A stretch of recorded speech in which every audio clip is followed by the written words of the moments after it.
What's up guys, Chris Bobryk here. We're gonna do a Eleveight OS review.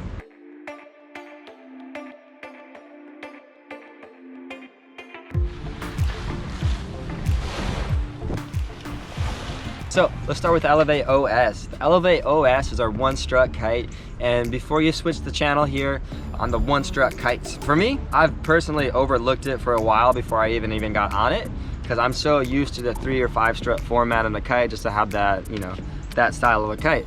When I finally got at it to go foil, I was pretty happy with the results actually.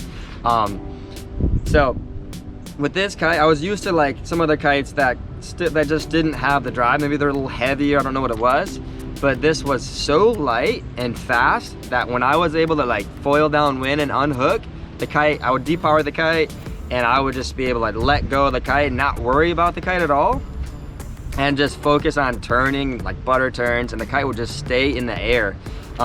So more than anything, I've been really impressed with just how it would drift downwind. If you're in lighter wind situations where you can actually surf, I think this would be pretty sweet for you as well. As well as if you're a light rider. The other thing that I do, I have like my own kite school, Kiteboarding Miami, and we've been using it for first teaching as well. Because if you think about teaching, a lot of times in the first lesson, you have a smaller kite than you would normally ride with, and lighter winds as well. So you can use pretty much any size kite and it'll fly perfectly flying in light winds, keep its shape with the one strut to be able to not like take on water and relaunch easily in, you know, the sketchy situations you get in. And it has a pretty good amount of sheet and go, as well as flying depower, because a lot of times you don't want to have to come back to the beach and switch kites. So when you depower that kite, it's still going to keep its shape. It's going to have good steering throughout the turns, even while depowered. And foiling and surf especially, I think that's one of the bigger things that you really want to be able to accomplish in a kite like that. And I think Eleveight really kind of got it on the mark there. And the lighter materials as well, it makes a big difference in the situation. When you have 3 struts, the kite just might, you know, fall out of the sky or just won't relaunch. With the one strut, keeps its shape but still has that light amount of ability to actually turn around and relaunch.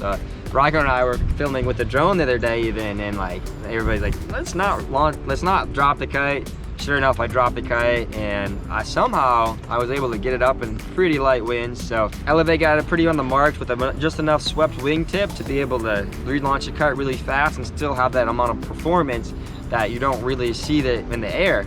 To really be able to have that shoot and go more that you would have in like a performance free ride kite. You don't really get any of the negative sides of not having the struts until it gets really windy.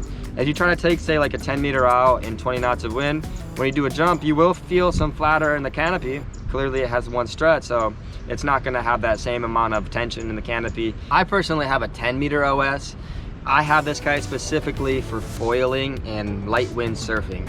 The reason why is because I only foil when the wind's light, so a 10 meter is perfect. It's gonna be plenty fast to do your transitions. It's not gonna slow you down in any way. It's a very fast kite.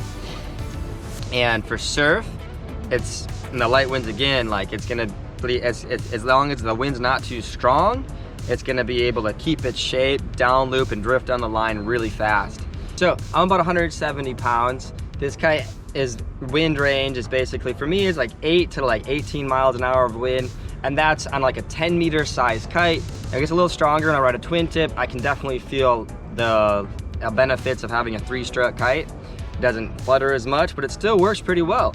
But if you're trying to base your riding around more around doing freestyle and twin tip riding and having a little more versatility, the RS ride style kite would be more of a situation where you want to go towards. Thanks a lot for watching, guys. Yeah, stoked to see you guys on the water. I'll be traveling Florida this winter and the whole East Coast, West Coast, doing a lot of demos. So hit me up on YouTube. I have my own YouTube. Come visit us in Miami. Come learn with us. Come try to foil. But yeah, stoked to see you out there. Say what's up. Rago and I will be on the beach a lot. So like, subscribe, do it all. Check me out. Check him out. Check us all out. I'll check you out. Later, guys.